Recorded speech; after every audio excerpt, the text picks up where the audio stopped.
अस्सलाम वालेकुम वरहमतुल्लाहि वबरकातुहू। जी प्यारे बच्चों, कैसे हैं आप सब।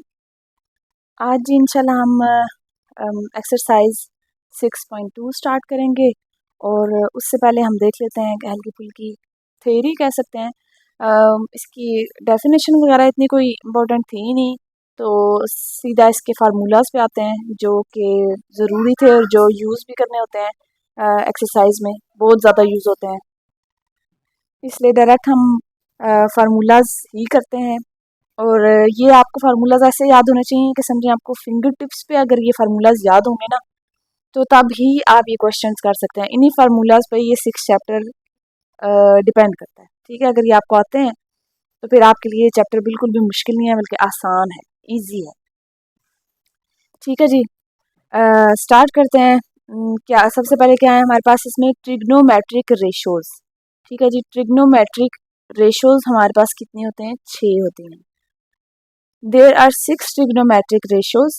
सबसे पहली कौन सी है, साइन थीटा। ये वाला साइन है, इस ये वाला, इसको हम थीटा पढ़ते हैं। ठीक है, sign theta, cos theta, tangent theta, इसको टेंजेंट थीटा भी पढ़ते हैं और टेन थीटा भी पढ़ते हैं। तो कौन हमें पूरा टेंजेंट पढ़े, इसको हम निक नेम ही पढ़ लेते हैं, टेन थीटा। कॉसिकेंट थीटा, इसका हमें पूरा इसलिए पढ़ना पड़ता है क्योंकि ये कॉज और कॉसिकेंट, अगर हम इसको भी कॉज पढ़ेंगे तो ये दोनों सेम हो जाएंगे। तो ये कॉसिकेंट थीटा, सीकेंट थीटा और कोटेंजेंट थीटा, इसमें भी कोटेंजेंट थीटा को हम कॉट थीटा पढ़ सकते हैं। आपके पास सिंपल जो मेन होते हैं, वैसे ये 6 ट्रिग्नोमेट्रिक रेशियोज हैं, साइन, कॉज और टेन। ठीक है जी, जो आपके पास बहुत ज़्यादा यूज होते हैं। अब साइन का ऑपोजिट हमारे पास कॉसिकेंट आता है, कॉस थीटा का ऑपोजिट हमारे पास सीकेंट थीटा आता है और टेन का ऑपोजिट हमारे पास कॉट थीटा आ रहा है। ठीक है जी, ये 3 आपके पास ट्रिग्नोमेट्रिक रेशियोज हैं और ये 3 इनके ऑपोजिट हैं। अब ये आपने याद रखना है कि जो देखें साइन एस से स्टार्ट होता है ना, ठीक है, तो इसका ऑपोजिट जो है वो सी से स्टार्ट होता है। टेन और कॉटेंजेंट ये दोनों इन सारों से डिफरेंट है, इसलिए टेन और कॉट हमें याद रहता है कि टेन का ऑपोजिट कॉट है और कॉट का ऑपोजिट टेन है। साइन और कॉस का कॉसिकेंट और सीकेंट, ठीक है, ये मिक्स होने के जरा होते हैं चांसेस। तो देखें साइन एस से शुरू होता है, तो इसका जो ऑपोजिट है वो सी से स्टार्ट होगा, वो भी एस से स्टार्ट नहीं होगा, ये आपने याद रखना है। साइन थीटा कॉसिकेंट थीटा होगा उसका ऑपोजिट, और कॉस थीटा का ऑपोजिट क्या होगा आपके पास, सीकेंट थीटा। ठीक है जी, अच्छा अब इनके फार्मूलाज क्या हैं, पहले ये देखें हमारे पास एक होती है ट्राइंगल, ठीक है, राइट एंगल ट्राइंगल। ये जो रेशोज हैं वो अप्लाई होंगे आपके पास राइट एंगल ट्राइंगल के ऊपर। राइट एंगल ट्राइंगल कौन सी होती है, जिसमें आपके पास एक जो एंगल होता है वो 90 का होता है। ठीक है, अब ये आपके पास राइट एंगल ट्राइंगल है, इसमें आप देखें जो नीचे वाली लाइन है सबसे, ठीक है, इसको हम कहते हैं ये बेस है। ठीक है, बेस। अब कोई घर बनाना हो या कोई भी हम चीज बना रहे हो तो हम सबसे पहले कहते हैं ना कि इसकी बुनियादें रख रहे हैं, यानी इसकी बेस बना रहे हैं। ठीक है, अगर बच्चा हम किसी स्कूल में दाखिल करवाते हैं तो हम कहते हैं, जब हम पहली क्लासेस में, छोटी क्लासेस में, प्ले ग्रुप में 1 2 में, तो हम कहते हैं हम इसकी बेस बना रहे हैं, यानी बेस जो है वो स्टार्ट से, नीचे से, ग्राउंड से स्टार्ट होती है। ठीक है, तो बेस, ये जो ग्राउंड है ये है हमारे पास बेस। ठीक है, ये जो इस फॉर्म में होती है, जो थोड़ी सी टेढ़ी लाइन होती है, उसको हम कहते हैं हाइपोटेनियस। ठीक है, हाइपोटेनियस। और जो सीधी दीवार की तरह है वो होगी हमारे पास परपेंडिकुलर। ठीक है, ये आप लोगों ने याद रखनी है, ये याद रहेंगी, इनको मिक्स नहीं करना। ये मिक्स हो गई तो सब कुछ मिक्स हो गया। ठीक है, जो नीचे होगी ये बेस, जो साइड पे दीवार की तरह होती है वो परपेंडिकुलर, और ये जो टेढ़ी होती है वो हाइपोटेनियस। ठीक है, अच्छा जी, इसको हम सिंपल शॉर्ट में एच लिख लेंगे। इसको अगर हम शॉर्ट में नाम दे लें, इसको हम एच कह लेते हैं। ठीक है जी, इसको पी बोल लेते हैं परपेंडिकुलर, इसको कह लेते हैं बी। ठीक है, एच पी और बी। अब साइन थीटा हमारे पास होता है किसके इक्वल, परपेंडिकुलर ओवर हाइपोटेनियस। ठीक है, पी ओवर एच के इक्वल होता है। कॉसिकेंट सॉरी कॉस थीटा हमारे पास होता है बेस ओवर हाइपोटेनियस, यानी कि बी ओवर एच के इक्वल होता है। टेन थीटा हमारे पास इक्वल होता है परपेंडिकुलर ओवर बेस, यानी पी ओवर बी। अब ये जो बाकी 3 है वो मैंने आपको बताया था कि इन सारों के ऑपोजिट है। साइन का ऑपोजिट क्या था, कॉसिकेंट थीटा, तो वो किसके इक्वल होगा, ये साइन पी ओवर एच है तो ऑफ कोर्स कॉसिकेंट इसके ऑपोजिट है तो वो एच ओवर पी होगा। ठीक है, कॉस बी ओवर एच के इक्वल है तो सीकेंट उसके ऑपोजिट है तो वो एच ओवर बी के इक्वल होगा। tan किसके इक्वल है, p ओवर b के इक्वल है, तो cot जो है वो उसके ऑपोजिट है, तो इसका क्या मतलब है कि वो b ओवर p के इक्वल होगा। ठीक है जी। अब देखिए जी, सवाल ये उठता है कि आपको ये वाले फार्मूलाज याद रखने हैं। ये याद कैसे रखने हैं, ये याद एक ही है कि आपकी मेमोरी बहुत अच्छी है तो आप इसको याद कर लो, ठीक है। लेकिन इसको याद करने का एक आसान और सिंपल फार्मूला, एक वो जुगाड़ू सिस्टम कहते हैं ना, वो वाला भी रखा हुआ है, ठीक है। तो वो आपको मैं बता देती हूँ कि इन फार्मूलाज को याद रखने के लिए आप अगर ये एक लाइन याद कर लेते हैं, लेकिन इस लाइन की आपने तरतीब खराब नहीं करनी, ये नहीं करना कि आप वर्ड्स आगे पीछे कर दें। वर्ड्स आगे पीछे कर दिए तो फिर आपका फार्मूला भी गया, ठीक है। वर्ड्स आपने यही रखने हैं जो इस फार्मूला में या इस लाइन में दिए हुए हैं। आपके पास क्या है, line some people have curly brown hair still painted black, ठीक है, आसान सा है, इसको आप याद कर लें। Some people have curly brown hair still painted black. अब इसमें देखें जो फर्स्ट फर्स्ट आपके पास कैपिटल वर्ड्स हैं, इससे आप डी कोड कर सकते हैं ये फार्मूलाज को, ठीक है जी। अब सम का एस किसको रिप्रेजेंट कर रहा है, साइन थीटा को, ठीक है, एस से साइन। पीपल का पी किसको कह रहा है, साइन का फॉर्मूला आगे क्या है, परपेंडिकुलर, और हैव एच क्या है जी, हाइपोटेन्यूस। ये हमारे पास बन गया sine is equal to P over H, यानी परपेंडिकुलर ओवर हाइपोटेन्यूस, ठीक है। उससे आगे क्या, करली, करली का सी किसको रिप्रेजेंट कर रहा है, कॉस को, ठीक है जी। Cos theta is equal to, अब क्या है, cos equal to brown base hairs hypotenuse, B और एच, ठीक है। Cos is equal to B over H, till painted black, till T क्या है, टेन थीटा, और उसके बाद पी परपेंडिकुलर, और बी क्या है हमारे पास, बेस हो जाएगा, पी ओवर बी। समझ आइए आपको कि sine is equal to P over H, cos is equal to B over H, और T tan is equal to P over B. और आगे जो नेक्स्ट थ्री रह जाते हैं, कॉसिकेंट, सीकेंट और कोटेंजेंट, ये आपको पता है जी इनके ऑपोजिट हैं। कॉसिकेंट का एच ओवर पी आ जाएगा, सीकेंट का T over H over B आ जाएगा, और कोटेंजेंट का बी ओवर पी आ जाएगा, ठीक है। ये आपने लाइन याद रखनी है, इस ये लाइन याद है तो मतलब आपको ये फार्मूलाज अच्छे से याद है, ठीक है जी। अब हम एक्सरसाइज स्टार्ट करते हैं। अगर आपको ये फार्मूलाज ना समझ आए तो फिर आप एक दफ़ा फिर मुझसे पूछ सकते हैं। अब एक्सरसाइज में इनको अप्लाई करने का टाइम है। अब देखते हैं कि इनको अप्लाई कैसे करना है। अच्छा जी, एक्सरसाइज 6.2 स्टार्ट करते हैं। इसमें फर्स्ट क्वेश्चन में वो हमें क्या कह रहे हैं, क्वेश्चन नंबर 1 है, for each of the following right angle triangle find the trigonometric ratios. जो आपको राइट एंगल ट्राइंगल दी हुई हैं, इनमें आपने सब के लिए ट्रिग्नोमेट्रिक रेशियोज फाइंड आउट करने हैं, ठीक है जी। आपको क्वेश्चन में ये वाली दी हुई थी, अब आपको क्वेश्चन भी एक दफ़ा दिखा देती हूँ बुक से, ताकि आपके कन्फ्यूजन क्लियर हो जाए। ये देखें जी, क्वेश्चन में है, for each of the following right angle triangle find the trigonometric ratios. ये तीन आपको राइट एंगल ट्राइंगल दी हुई हैं। अब पहले इस ट्राइंगल पे आपने ये सारे रेशियोज फाइंड आउट करने हैं, ट्रिग्नोमेट्रिक रेशियोज, उसके बाद इस ट्राइंगल पे, उसके बाद इस ट्राइंगल पे, ठीक है। ये कितने हैं, 10, ये 10 आपने फाइंड आउट करने हैं। अब स्टार्ट करते हैं तो आपको मैं साथ साथ बता दूंगी, ठीक है जी। ये पहले ट्रायंगल मेरे से इस साइड पे बन गई थी, मैं बना सकती थी इस साइड पे, कोई ऐसा इशू नहीं था, लेकिन फिर मैंने कहा बच्चे कंफ्यूज ना हो, तो मैंने जिस तरह बुक में दी है उसी तरह ही बना दिया।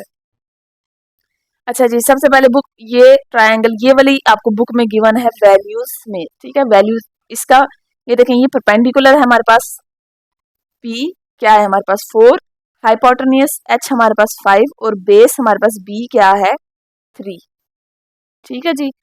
पी एच और बी ये आप या फिर पेंसिल से लिख लें या फिर आप खुद अच्छे से याद कर लें।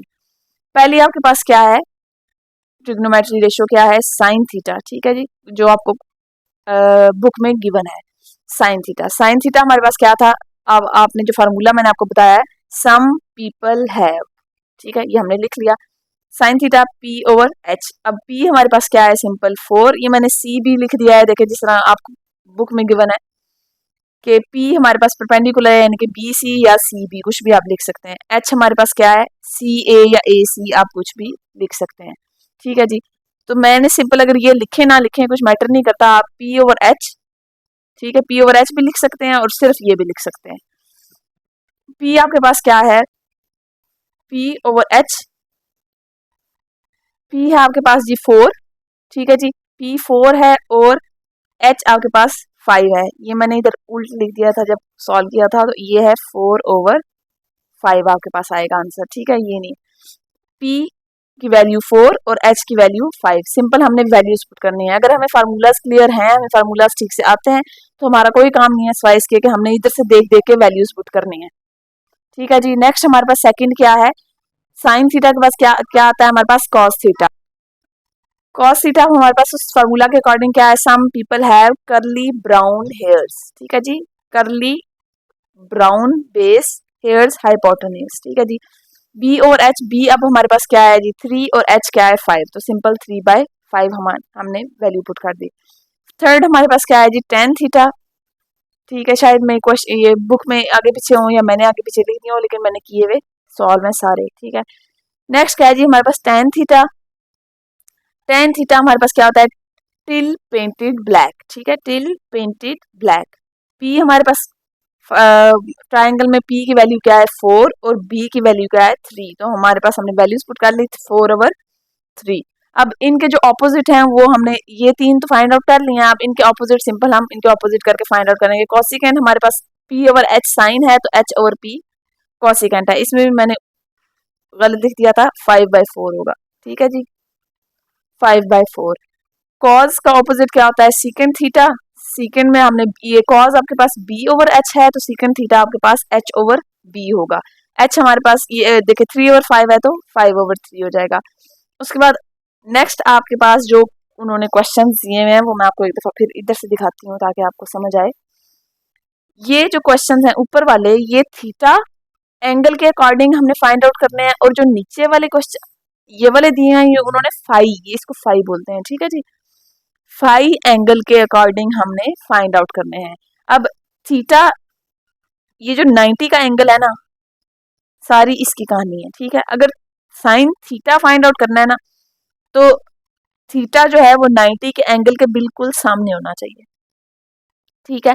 अगर अगर हमने फाई वाले फाइंड आउट करने हैं, तो हम इस ट्रायंगल को इस तरह कर देंगे, ठीक है। ये ट्रायंगल इस तरह हो जाएगी। अब इस तरह होने के बाद क्या होगा, बेस के सामने ये फाई है ना, तो अब 90 वाले एंगल के सामने फाई वाला एंगल आ जाएगा, ठीक है। अब इस तरह हमने ये ट्रायंगल को देखना है। अब इस तरह अगर हम देखेंगे तो इसमें ये हमारे पास बेस हो जाएगी, ठीक है जी, ये हमारे पास हाइपोटेन्यूस हो जाएगा और ये हमारे पास परपेंडिकुलर हो जाएगा। अगर जब सीधी थी तो इसमें ये बेस थी ये वाली, ठीक है, और ये वाला हमारे पास परपेंडिकुलर था। हाइपोटेन्यूस वही था जो अभी भी वही है, ठीक है, सिर्फ बेस और परपेंडिकुलर एक दूसरे के साथ चेंज हो गए हैं। अब ये बेस हो गई, ये परपेंडिकुलर हो गया और ये हो गया हाइपोटेन्यूस, ठीक है जी। अब इसको हम सामने रखते हैं इस ट्राइंगल को, और नेक्स्ट जो है वो सॉल्व करते हैं इसके अकॉर्डिंग। नेक्स्ट अब हमारे पास क्या दिया हुआ है उन्होंने, कॉट थीटा। अब हमारे पास tan का क्या फार्मूला था, P/B, ठीक है, tan का यानी कि टिल पेंटेड ब्लैक, तो कॉट उसका ऑपोजिट है, तो P/B tan का था, तो कॉट का ऑफ कोर्स B/P होगा। अब B हमारे पास इसमें क्या है 4 और P हमारे पास इसमें क्या है 3, तो 4/3 आंसर आ जाएगा, ठीक है जी। अब अब tan में P/B था painted black, till painted black, तो P हमारे पास क्या है, अगेन देखें जी 3P है और 4 हमारे पास बेस है, तो 3/4। कॉसिकेंट किसके ऑपोजिट होता है, साइन के ऑपोजिट होता है, ठीक है। तो साइन हमारे पास क्या होता है P/H, तो कॉसिकेंट ऑफ कोर्स हमारे पास H/P हो जाएगा। H हमारे पास इसमें क्या है जी 5, ठीक है जी, और P हमारे पास क्या है 3, तो 5/3 हमारे पास आंसर आ गया। आगे cos 5 हमारे पास क्या होगा, करली ब्राउन हेयर्स, B/H, B हमारे पास क्या है 4 और H हमारे पास क्या है 5, ठीक है। ये साथ मैं आपको इसलिए मैं दिखा रही हूँ साथ साथ कि आप कंफ्यूज ना हो। 4/5 हमारे पास कॉस का आ गया। अब सीकेंड हमारे किसके ऑपोजिट होता है, कॉस का ऑपोजिट इसका, ठीक है, तो B/H है, तो H/B हो जाएगा, और H क्या होगा हमारे पास 5 और B हमारे पास क्या हो जाएगा 4, तो 5/4 हमारे पास सीकेंड आ जाएगा। ये तीनों जो ट्रायंगल्स हैं उसके अकॉर्डिंग इसी तरह ही हमने क्वेश्चन सॉल्व करने हैं, आसान से हैं, कोई मुश्किल नहीं है, सिर्फ फार्मूलाज आपको याद होने चाहिए। सेकंड जो आपके पास क्वेश्चन है, अब जो सेकंड क्वेश्चन है इसमें मैंने वैल्यूज पुट नहीं की, मैंने कहा इधर आपके सामने एक दफ़ा पुट करूंगी, वैसे तो इतना मुश्किल है नहीं है, लेकिन फिर भी मैं एक दफ़ा सामने आपको दिखा देती हूँ। क्या है जी, साइन हमारे पास क्या है, P over H, some people have, ठीक है जी, sine is equal to P over H। P हमारे पास, अब इधर हम फिर लिख लेते हैं एक दफा, ये B है, ये H होगा हाइपोटेन्यूस, और ये हमारे पास परपेंडिकुलर P होगा। P हमारे पास 8, ठीक है जी, और H हमारे पास क्या आएगा 17, तो 8 डिवाइडेड बाय 17 हमारे पास साइन आ गया। अब कोसिकेंट साइन के ऑपोजिट है, तो H ओवर P हो जाएगा और 17 ओवर 8, ठीक है जी। कॉज हमारे पास क्या है, करली ब्राउन हेयर्स, B हमारे पास 15 है और H हमारे पास क्या है 17, और सीकेंड इसके ऑपोजिट है, तो 17 डिवाइडेड बाय 15। 10 हमारे पास क्या है, टिल पेंटेड ब्लैक, P क्या है हमारे पास 8 और B हमारे पास क्या है 15, तो 10 इज इक्वल टू 8 ओवर 15। अब इसमें भी थीटा के अकॉर्डिंग हमने फाइंड आउट कर लिया है, इस तरह जिस तरह सिंपल आपके पास सीधी ट्राइंगल दी हुई है। नेक्स्ट जो हमने 5 फाइंड आउट करने हैं वो अकॉर्डिंग टू फाई एंगल, ठीक है जी, फाई के अकॉर्डिंग। तो इधर भी मैं आपको बुक सामने एक दफा रखूंगी कि फाई के अकॉर्डिंग अगर ट्राइंगल को इस साइड पे मूव करते हैं और बेस और परपेंडिकुलर एक दूसरे के साथ चेंज हो जाएंगे, तो हम क्या वैल्यूज पुट करेंगे। अब देखें जी, नेक्स्ट ट्राइंगल है आपके पास, इसमें अगेन हम इस ट्राइंगल को, ये पहले थीटा के अकॉर्डिंग थी तो इस तरह हमने सिंपल सीधी ट्राइंगल ली थी, अब फाई के हिसाब से है तो इसको हम रोटेट कर लेंगे, ठीक है जी। अब हमारा बेस, परपेंडिकुलर और हाइपोटेन्यूस ये चेंज हो गया, ठीक है जी। अब देखें, अब हमारे पास कॉट क्या है, B ओवर P। अब ये बार बार हर क्वेश्चन में मैं अलग अलग से नहीं बताऊंगी जी। tan का ऑपोजिट है, तो tan हमारे पास क्या था, till painted black, P over B tan होता है, तो cot of course B over P होगा। अब B हमारे पास इसमें क्या है 8 और P हमारे पास क्या है 15, तो कॉट हमारे पास क्या हो गया 8 ओवर 15, ठीक है जी। सीकेंड, अब tan इसके ऑपोजिट है, तो 15 ओवर 8। कोसिकेंट हमारे पास क्या होगा जी, कोसिकेंट H ओवर P है, तो H हमारे पास क्या है 17 और P हमारे पास क्या है 15, तो इसका क्या होगा 17 ओवर 15, ठीक है जी। Secant theta, secant phi sorry, हमारे पास क्या है H ओवर B, H हमारे पास 17 है, B हमारे पास 8 है, तो 17 ओवर 8। कॉस फाई हमारे पास क्या होगा B ओवर H, B हमारे पास क्या है 8 और H क्या है 17, तो 8 ओवर 17, ठीक है जी। ये सिंपल आपके पास आंसर आ गया। अब लास्ट इसका पार्ट है, इस क्वेश्चन का लास्ट पार्ट है क्वेश्चन नंबर 1 का पार्ट C। इसमें आपको ये वाली ट्राइंगल दी हुई है सिंपल, बेस हमारे पास इसमें 12 है, परपेंडिकुलर हमारे पास 5 है और हाइपोटेन्यूस हमारे पास 13 है। साइन का जिस सम पीपल हैव, P क्या है हमारे पास 5, हाइपोटेन्यूस हमारे पास क्या है 13, तो 5 ओवर 13 आ गया। कॉज हमारे पास क्या है B over H 12 over 13, value put की। tan थीटा हमारे पास क्या है P ओवर B, तो P 5 है और B क्या है 12, तो 5 over 12। Secant theta H over B 13 over 12, cosecant theta H over P 13 over 5, ये आपने कर लिए, ठीक है जी। नेक्स्ट अगेन फाई के अकॉर्डिंग करना है, तो फाई के हिसाब से हम बुक पे इस ट्राइंगल को रोटेट करेंगे। ये हमारे पास बी बेस हो गई, परपेंडिकुलर हो गया और ये हो गया हमारे पास हाइपोटेन्यूस, ठीक है जी। अब कोटेंजेंट हमारे पास क्या है B ओवर P, B हमारे पास क्या है 5 और P क्या है 12, 5 ओवर 12। टेंजेंट हमारे पास क्या है P ओवर B, तो कॉट के opposite 12 over 5। Cosecant H over P, तो कोसिकेंट हमारे पास H क्या है इसमें 13 और P क्या है 12, तो 13 डिवाइडेड बाय 12 हो जाएगा। इसी तरह सीकेंट और कॉस फाई का हम फाइंड आउट कर लेंगे। अगर आपको पहला क्वेश्चन समझ आ गया तो आपके लिए दूसरा तीसरा क्वेश्चन खुद से करना कोई इतना डिफिकल्ट नहीं है, बहुत आसान सा क्वेश्चन है। नेक्स्ट क्वेश्चन नंबर 2 की तरफ आते हैं। क्वेश्चन नंबर 2 क्या है हमारे पास, for the following right angle triangle ABC find the trigonometric ratios for which M angle A is equal to 5 and M angle C is equal to theta. Same आपका पहले ही क्वेश्चन वाला है इसमें भी, लेकिन इसमें उन्होंने सिंपल ये जो वैल्यूज दी होती हैं 2, 3, 1, 5, 12 जो भी, उस उन वैल्यूज की जगह उन्होंने A, B और C दिया हुआ है, ठीक है। क्वेश्चन में भी मैं आपको दिखा देती हूँ, ये देखे A, B और C उन्होंने दिया हुआ है। इधर वैल्यूज नहीं लिखी, तो आपने ये वाली 6 फाइंड आउट करनी है, जो सिंपल आपके पास ये थीटा की 3 होंगी और 3 फाई की अकॉर्डिंग होंगी, ठीक है। अब थीटा के अकॉर्डिंग आप देखें जी साइन थीटा, अब ये हमारे पास थीटा के अकॉर्डिंग है ना, थीटा के अकॉर्डिंग, ठीक है। अब इस एंगल को ये ट्रायंगल उन्होंने उल्टी करके दी हुई है, इसको मैं बुक पे आपको रोटेट कर करके दिखाऊंगी साथ। अब पहला क्या है साइन थीटा, ठीक है। तो इसमें मैंने आपको बताया था कि 90 के एंगल के सामने वो एंगल होना चाहिए जो हमने फाइंड आउट करना है, साइन थीटा है। तो साइन ये हमारी बेस बनेगी, ठीक है। तो इस तरह होगी ट्रायंगल, ये बेस बनेगी, ये हाइपोटेन्यूस बनेगा और ये हमारे पास परपेंडिकुलर बनेगा। समझ आई जी? 90 के एंगल के सामने थीटा हो तो ये बेस बनेगा, ठीक है। अब ये बी भी उल्टा हो गया, इसको सीधा करके लिखती हूँ,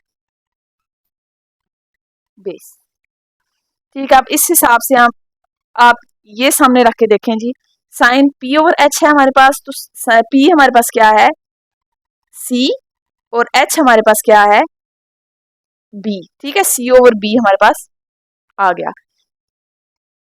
कॉस थीटा में हमारे पास बी क्या है जी, ए है, और एच हमारे पास क्या है बी, तो ए ओवर बी हमारे पास होगा। आपने इस चीज का खास ख्याल रखना है कि जिस एंगल को उन्होंने फाइंड आउट करने का कहा हुआ है, आपने उस ट्रायंगल को उसके अकॉर्डिंग ही मूव करना है, रोटेट करना है।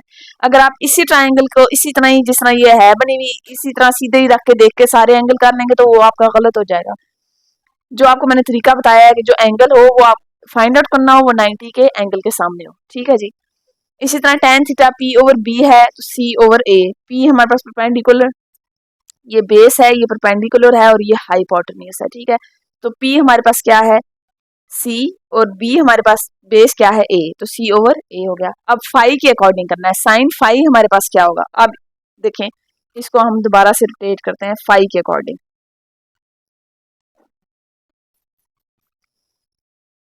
ये देखें जी, अब 90 के एंगल के सामने फाई का एंगल आ गया, तो ये बेस हो गई, ये बेस हो गया, ये परपेंडिकुलर हो गया और ये हमारे पास हो गया हाइपोटेन्यूस, ठीक है जी। अब बेस हमारे पास साइन पी ओवर एच है, पी ए है, एच बी है, ए ओवर बी हो गया। कॉस हमारे पास क्या है बी ओवर एच, तो बी क्या है हमारे पास सी और एच हमारे पास क्या है बी, सी ओवर बी। टेन हमारे पास क्या हो गया पी ओवर बी, पी हमारे पास ए है और बी हमारे पास क्या है सी, तो ए ओवर सी हमारे पास आंसर आ गया। इसमें आपने ये एक गेम की तरह ही है, ठीक है। जिनको गेमें खेलने का शौक है उनको मजा आएगा ये एक्सरसाइज करके। बस ये क्वेश्चन नंबर 2 जो है वो इतना सारा ही था। अब क्वेश्चन नंबर 3 की तरफ आते हैं। क्वेश्चन नंबर 3 आपके पास क्या है, एक दफा बुक से भी दिखा दूंगी ताकि आपको कंफ्यूजन ये ना हो कि बुक पे कितना क्वेश्चन गिवन है और कितना सॉल्व है। बुक पे आपके पास क्वेश्चन देखें जी, considering the adjoining triangle A B C verify that, आपके पास ट्रायंगल उन्होंने सिंपल दिया है, उन्होंने कहा है ये तीनों आपने वेरीफाई करने हैं। ये 3 क्वेश्चंस उन्होंने 3 पार्ट दिए हुए हैं। अब जी आपके पास sine theta cos theta is equal to 1, sine theta हमारे पास क्या होता है सम पीपल हैव, पी हमारे पास इसमें क्या है ये बेस हो गया, ये पी हो गया और ये हाइपोटेन्यूस, पी हमारे पास क्या है 3, ठीक है जी, और हाइपोटेन्यूस क्या है 5, तो 3 ओवर 5 लिख दिया। कॉसिकेंट हमें पता है कि साइन का ऑपोजिट होता है, तो पी ओवर एच के साथ एच ओवर पी होगा, तो 3 और 5 यानी एच क्या है 5 और पी क्या है 3, इन दोनों ये ऑपोजिट एक दूसरे के होते हैं। अब इन दोनों को हम करेंगे मल्टीप्लाई अकॉर्डिंग टू क्वेश्चन, ठीक है जी। मल्टीप्लाई किया जी हमने इन दोनों को, इनकी वैल्यूज लिखी 3 ओवर 5 मल्टीप्लाई 5/3, तो ये हमें नजर आ रहा है कि एक दूसरे के साथ कटिंग हो जाएगी, कटिंग के बाद सिंपल हमारे पास 1 आ जाएगा, तो हेंस प्रूव्ड है जी कि ये 1 के ही इक्वल है। पार्ट 2 में भी सेम यही बात है कि जी cos secant is equal to 1, cos theta is equal to B और एच है, सीकेंड थीटा उसके ऑपोजिट है एच ओवर बी, बी की वैल्यू 4, एच की वैल्यू 5, 5 ओवर 4 और 4 ओवर 5 अकॉर्डिंग टू क्वेश्चन इन दोनों को हम करेंगे मल्टीप्लाई, एक दूसरे के साथ कटिंग हो जाएगी तो वो 1 के इक्वल आ जाएगा। तो ये भी ठीक हमने प्रूव कर दिया है कि ये भी cos theta secant theta is equal to 1 ही आते हैं। लास्ट पार्ट इसका है जी tan थीटा और cot theta is equal to 1, सारे 1 की इक्वल हैं क्योंकि दोनों एक दूसरे का ऑपोजिट हैं, तो वो सिंपल कटिंग हो जाती है। tan theta p over b है, p की वैल्यू 3 है और b की वैल्यू हमारे पास 4 है, ठीक है। ये इसी ट्रायंगल के अकॉर्डिंग मैं कर रही हूँ। अपने पास से नहीं वैल्यूज लगा रही, तो 3/4 और 4/3 हो जाएगा। इनको भी हम मल्टीप्लाई करेंगे, कटिंग हो जाएगी सिंपल, तो कटिंग के बाद हमारे पास 1 की इक्वल आ जाएगा। तो इसमें भी हमने hence prove tan theta cot theta is equal to 1। Next G question number 4 है, सिंपल सा था क्वेश्चन नंबर 3। तो क्वेश्चन नंबर 4 है फिल इन द ब्लैंक्स। आपने सिंपल ब्लैंक्स फिल करनी है। अब आपके पास क्वेश्चन क्या है, साइन थीटा, ठीक है, ये इस तरह क्वेश्चन दिए हुए, fill in the blanks same इसी तरह दी हुई है जैसे मैंने लिखी हुई है, अभी आपके सामने मैं फिल कर दूंगी। अब साइन 30 को उन्होंने साइन 90 माइनस 60 करके लिखा है, लिख सकते हैं क्योंकि 90 में से 60 माइनस करें अगर हम तो दोबारा से 30 ही आता है, ये हमें पता है, ठीक है। तो लेकिन साइन के साथ अगर इस तरह 90 आ रहा है तो वो साइन जो है वो कन्वर्ट होके कॉज में शिफ्ट हो जाता है, ठीक है। Sine 90 is equal to cos, तो हम क्या करेंगे, कॉज 60 रह जाएगा पीछे, कॉज 60 आ गया हमारे पास। इस ये पूरी एक ही जैसी है, साइन कॉज में कन्वर्ट हो जाता है, कॉस साइन में कन्वर्ट हो जाता है, टेन कॉट में कन्वर्ट हो जाता है, ठीक है। अगर इनके साथ ऐसे आगे 90 हो, अब ये 90 का मतलब है कि ये सारे कन्वर्ट होंगे और उनके सामने ये वाले एंगल्स लग जाएंगे। अब कॉस कन्वर्ट होके साइन हो जाएगा और आगे 60, ठीक है। अब टेन कन्वर्ट होके कॉट बन जाएगा और उसके आगे 60, ये भी टेन कन्वर्ट होके कॉट बनेगा और आगे क्या हो जाएगा 30। ये जो 90 है ये तो इन एंगल्स को कन्वर्ट कर रहा है ना, ठीक है जी, तो ये कन्वर्ट हो रहे हैं सिंपल, और ये 30, ये जो सिंपल एंगल्स हैं आगे ये आगे लगाते जाएंगे। साइन फिर कन्वर्ट होकर कॉस में हो जाएगा और 30 डिग्री, कॉस साइन में हो जाएगा और 30 डिग्री, साइन अगेन कॉस में हो जाएगा 45 डिग्री के साथ, टेन कॉट में हो जाएगा 45 डिग्री के साथ, और कॉस साइन में हो जाएगा 45 डिग्री के साथ। क्वेश्चन नंबर 4 कंप्लीट, इतना सही था। क्वेश्चन नंबर 5 है जी, आप in a right angle triangle A B C M angle B is equal to 90 degree and C is an acute angle of 60। Acute angle कौन सा होता है, जो 90 से छोटे हों, ठीक है, जो 90 से छोटे हों वो क्यूट एंगल होते हैं, acute angle. Also sine M angle A is equal to A और B, then find the following trigonometric ratios. उन्होंने सिंपल बजी वही जितनी भी बात घुमा के लिख लेना, बात वही है कि ट्रायंगल आपको गिवन है और आपने सॉल्व करना है, देख के वैल्यू सिर्फ पुट करते जाना है। अब इसको भी मैं एक दफा आपको क्वेश्चन ये दिखा देती हूँ, देखें जी, इन राइट एंगल ट्रायंगल, ये आपको क्वेश्चन गिवन है और ये सारी गिवन है, ट्रायंगल भी गिवन है, आपने सिर्फ इन सारों की वैल्यूज पुट करते जाना है, ठीक है, देख देख के। अब एम बी सी हमारे पास क्या है, ए, और ए बी हमारे पास क्या है, सी, तो ये तो सिंपल हमें नजर आ गया, ए और सी हमारे पास सॉल्व हो गया। अब क्वेश्चन नंबर 2 है कॉस 60, ठीक है जी, कॉस हमारे पास क्या होता है, करली ब्राउन हेयर्स, ठीक है, बी ओवर एच। अब बी हमारे पास क्या है जी, अब ये 60 एंगल थीटा की जगह उन्होंने 60 लिखा हुआ है क्योंकि इधर भी थीटा थीटा की जगह पे 60 है, तो इसका कोई और लेना देना नहीं है ना, इसको मजीद हमने सॉल्व करना है। बस 60 कॉस 60 हमारे पास बी ओवर एच है, तो बी हमारे पास क्या है, इधर भी हम बी एच और बी, बी हमारे पास ए है और एच बी है, तो ए ओवर बी आ जाएगा हमारे पास आंसर, ठीक है जी, ये देखें। अब सेम tan 60 हमारे पास क्या है जी, p ओवर b, p हमारे पास c है, b हमारे पास a है। अब कोसिकेंट पाई ओवर 3, पाई की वैल्यू हमें पता है, हमें क्या होती है हमारे पास 180, तो 180 डिवाइडेड बाई अगर हम 3 करते हैं तो हमारे पास आंसर आता है 60, यानी कि कोसिकेंट भी 60 ही, उन्होंने बातें सिर्फ घुमा घुमा के की हुई है, उसका और कोई मकसद नहीं है, ठीक है, कोसिकेंट 60 ही है, ये भी पाई बाई 3 60 होता है, इज इक्वल टू क्या है, कोसिकेंट किसके ऑपोजिट होता है, सीकेंट के साइन के, तो साइन पी ओवर एच होता है, तो कॉसिकेंट एच ओवर पी होगा, तो बी ओवर सी। कॉट 60 tan का ऑपोजिट पी ओवर बी, तो बी ओवर पी, तो सी ए ओवर सी। अब साइन 30, अब इसका क्या है सीन आपके पास कि ये देखें, ये एंगल ये ट्रायंगल है आपके पास, ये 90 का एंगल है, ठीक है, और बाकी जो ये वाला एंगल होता है ना, ये इन दोनों का प्लस करके आता है, ठीक है। अब ये 90 का एंगल है, ये 60 का है, तो ऑफ कोर्स ये जो पीछे रह जाता है वो 30 का एंगल बचता है, ठीक है। ये 60, ये 30 और ये 90, तो ये टोटल 180 डिग्री की ट्राइंगल बनती है। अब ये 30 का है तो इसमें अगेन जी हमने इन्होंने कहा है अब 30 से पे हो गई बात, जिस तरह पहले पीछे थीटा और फाई की थी, इस तरह ये 60 और 30 गेम है। अब 30 में क्या है, ये 30 इधर आता है तो ये बेस बनेगी, ये हाइपोटेन्यूज बनेगा और ये बनेगा परपेंडिकुलर। ठीक है जी, बेस इसमें अब बी हमारे पास ये सी बन जाएगा, परपेंडिकुलर ए हो जाएगा, हाइपोटेन्यूज हमारे पास बी हो जाएगा। अब देखें जी साइन 30 हमारे पास पी ओवर एच है तो पी ए है और एच हमारे पास बी है, ए ओवर बी। तो अब इस हिसाब से आप ट्राइंगल को देखेंगे और मजीद आगे सॉल्व करेंगे। अब ये भी tan पाई बाय 6 है तो पाई बाय 6 का मतलब है पाई अगर 180 है तो 180 बाय 6 करेंगे तो 6 3 तो ये tan 30 ही बनेगा। ठीक है, secant 30 cot 30, ये आगे से सिंपल आपने उसी तरह ही सॉल्व करने हैं। तो ये आपकी एक्सरसाइज 6.2 हो जाएगी यहाँ पे कंप्लीट। नेक्स्ट इंशाल्लाह हम 6.3 एक्सरसाइज करेंगे जो कि बहुत ही मज़ेदार किस्म की एक्सरसाइज है, वो लिटरली एक गेम की तरह की है और बड़ा मज़ा आता है इसको करते हुए। तो तब तक के लिए मुझे इजाज़त दें, और मेरा अगर आपको समझ आती है तो मेरे चैनल को लाइक करें, सब्सक्राइब करें और अपने दोस्तों के साथ शेयर करें। इंशाल्लाह 6.3 में मिलते हैं, तब तक के लिए अल्लाह हाफ़िज़।